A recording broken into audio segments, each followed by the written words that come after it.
अगर एकांत में नामकरण करवा लो तो ठीक है। नंद बाबा ने कहा कि महाराज अगर गौशाला में चल के नामकरण करें। गर्गाचार्य जी ने कहा कि हाँ वहां चलेगा। गौशाला में सारी व्यवस्थाएं कर दी गई। नंद बाबा घर गए, कहा कि अरे यशोदा अपने नगर में एक बहुत अच्छे सिद्ध संत आए हैं, क्यों ना अपने लाला का नामकरण करवा लें। यशोदा माँ ने कहा कि सुनो, हमारे कोई 10-20 लाला तो है नहीं, एक ही लाला है, उसका जब नामकरण होगा तो पूरे गांव वालों को बुलाऊंगी। नंद बाबा ने कहा कि अरे यशोदा तुझे पता नहीं, हम जब जब कोई उत्सव मनाने की सोचते हैं तो कोई ना कोई उत्पात होता है, और हम नहीं चाहते कि हमारे लाला के ऊपर कोई बाउंडर आए, कोई राक्षस हानि पहुंचाए। यशोदा माँ ने कहा कि सुनो, हम पड़ोसी को भी नहीं बुलाएंगे, हम नहीं चाहते कि हमारे लाला को कुछ हो। दोनों माताएं अपने अपने लाला को लेकर के गौशाला की तरफ चली, लेकिन माताओं ने बीच में आपस में बातें की। यशोदा माँ ने रोहिणी माँ से कहा कि बहन, मैंने सुना है कि बहुत सिद्धि कोटि के महात्मा हैं, और यहाँ नगर में कैसे आ गए, क्यों ना परीक्षा ली जाए। माताएं बहुत चालू होती। गर्गाचार्य जी की परीक्षा लेने के निमित्त अपने लालाओं की अदला बदली कर ली कि तुम हमारा ले लो, हम तुम्हारा ले लें। अगर जानकार होगा, सिद्ध महात्मा होगा तो पहचान जाएगा, अगर कहीं खड़िया बंटल हुआ तो समझ जाएंगे कि ठीक है, बदल लिया। आए और जैसे ही गर्गाचार्य जी ने भगवान श्री कृष्ण को देखा तो मोर को ध्यान लगे वो घन घोर, चकोर को ध्यान लगे वो जी मिनट की।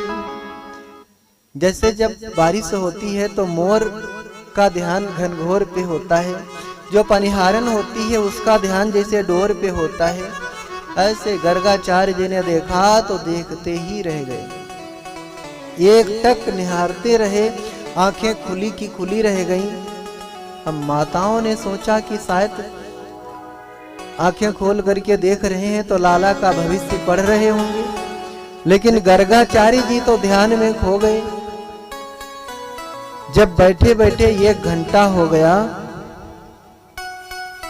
तब यशोदा माँ ने कहा रोहिणी माँ से कि बहन, हमें तो लगता है बाबा पधार गया, इसकी तो पलकें भी नहीं हिलती, ये तो ना हिले ना डुले ना बोले ना चाले।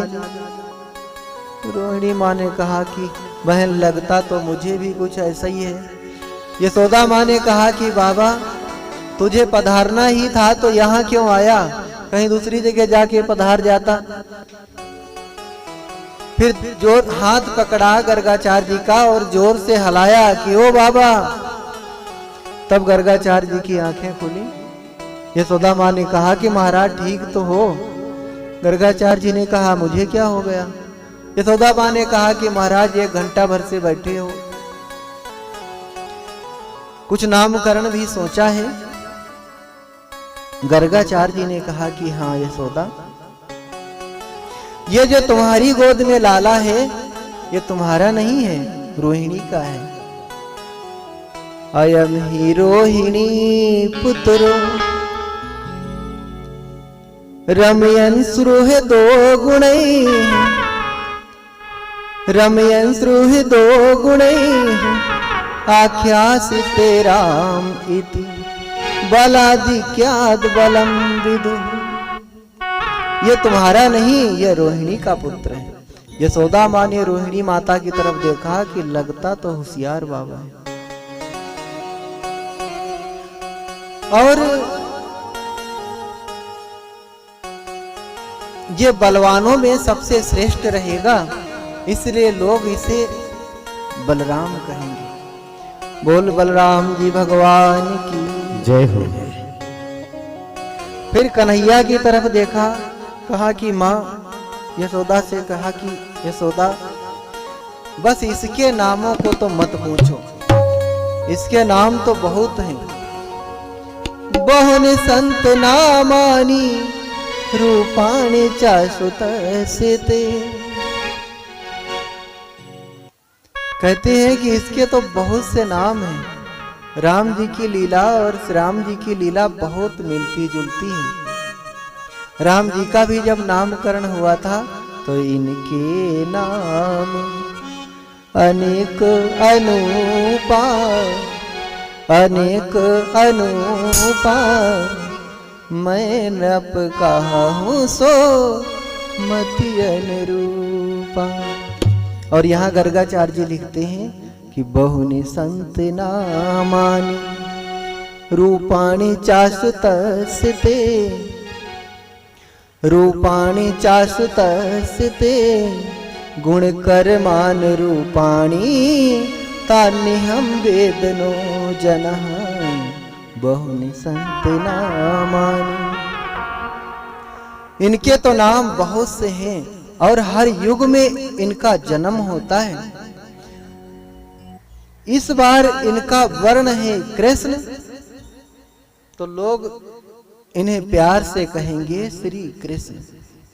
बोल बाल कृष्ण लाल की जय हो, श्री कृष्ण भगवान की जय हो। यशोदा माँ ने कहा कि भगवान गुरुदेव कुछ सीधा साधा नाम बता दो, कृष्ण कहने में तो जीभ बहुत टेढ़ी मेढ़ी हो जाती है।